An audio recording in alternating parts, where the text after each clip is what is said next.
You may begin. Right, so you may recognize me as the person who gave his first speech 3 weeks late, so it may not surprise you to learn that I'm here to talk to you today about procrastination. So procrastination is something that's been a serious issue in my life throughout my academic career and also my personal and professional life, and according to some of the responses I got from my audience survey, a lot of you can identify with that as well. So procrastination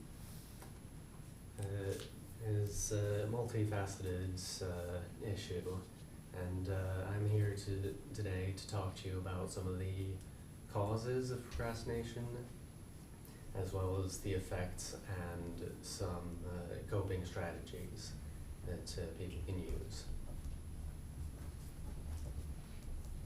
According to an article by the Nicklin Hospital, the causes of procrastination are many and varied, and often there are multiple coming together at once. One of the causes of procrastination can be anxiety. So if you feel anxious about something, about doing something, and the thought of doing it fills you with negative emotions, it can be tempting to put it off to reduce those negative emotions, even if just temporarily. It can also be caused by simple boredom. If the task you're procrastinating is something you simply don't want to do, then it can be obvious why you may want to put it off until later and not do it at that moment. Procrastination can also be caused by an abundance of distractions.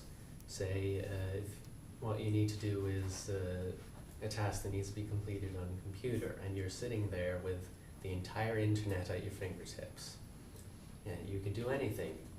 Watch YouTube videos, you download a game to play, and it can be hard to focus in that sort of environment. As counterintuitive as it may seem, procrastination can also be caused by perfectionism.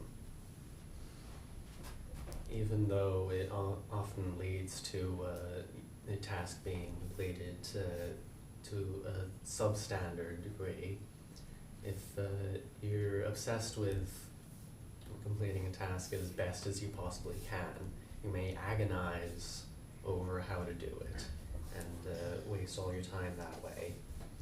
Or you may make excuses as to what you need in order to do it better.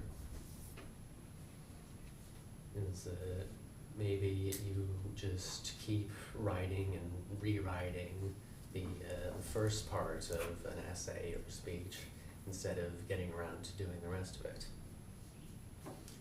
Procrastination can also be caused by more serious underlying mental issues, such as ADHD or depression.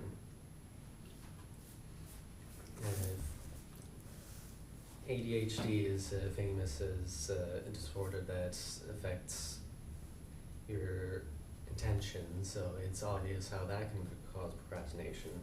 And depression can basically sap your energy away, so you don't feel like you're capable of doing it at that point. And so that's how that causes it.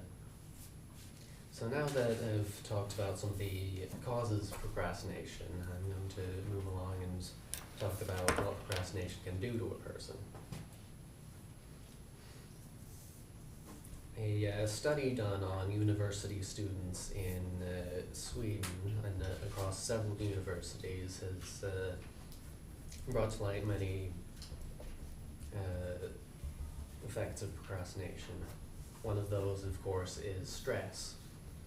Even though procrastination can be done to avoid stress, it causes stress because the whole time you're doing something else, it's always there at the back of your mind. This also causes anxiety, and in extreme cases, it can also cause depression as things start to spiral out of control, as you procrastinate one thing after another, and it all mounts up, and eventually it becomes to the point where you can't do it all in the time you have left, and you feel hopeless and feel as that you've done it to yourself, and that really messes with your self-esteem. And of course there are the more concrete effects of procrastination, such as issues in your academic career. Your grades can suffer, your physical health can even suffer due to aforementioned stress and also lack of sleep, as you stay up in the middle of the night trying to get things done.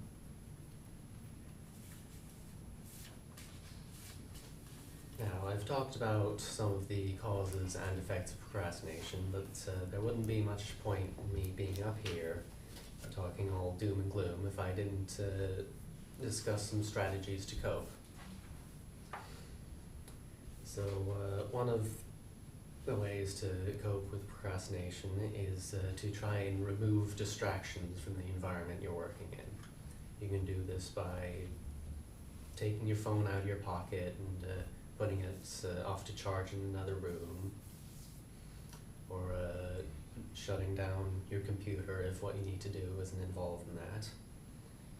And you can also designate a certain workspace for just working on your tasks, and not allow yourself to do anything else in that space for a sort of mental kick to get you focused. Another possible strategy is to just force yourself to start, because that's the most difficult point of doing any task when you're a chronic procrastinator, is that first step. And another thing that can help with this is to sort of not allow yourself to do anything else. So eventually, even if it takes 2 hours, you can force yourself to start just out of boredom, for lack of anything else to do. There are also other strategies, such as organizing your time, setting up deadlines for yourself before the actual deadline of when something has to be done. So to give yourself some breathing room, just in case you do procrastinate. You can schedule breaks in your workday to keep yourself energized and focused. And one of the most difficult but most effective strategies for procrastination is to ask for help. If your university has some sort of counseling services, or maybe there's a family member or close friend you can confide in, telling someone that you're about to do something inspires a sense of accountability. You don't want to disappoint that person, so if they know you're supposed to be doing something, be more driven to do it, just to avoid the embarrassment of having to admit that you haven't. Your friends and family can also encourage you and suggest other strategies that may have been able to help them in the past. So I've been up here telling you everything I know about procrastination and the ways you can fix it, but I'm giving this speech late as well, so obviously just knowing these things isn't good enough. Procrastination is a deep-seated psychological issue sometimes, and it's not the sort of thing you can just solve overnight. All of the strategies I talked about and the causes I talked about as well need to be implemented and moved respectively over a long period of time, because in the end, procrastination is a habit, and not procrastinating is also a habit. So if you keep at it and have consistent habits, you can eventually overcome it, as I hope I will be able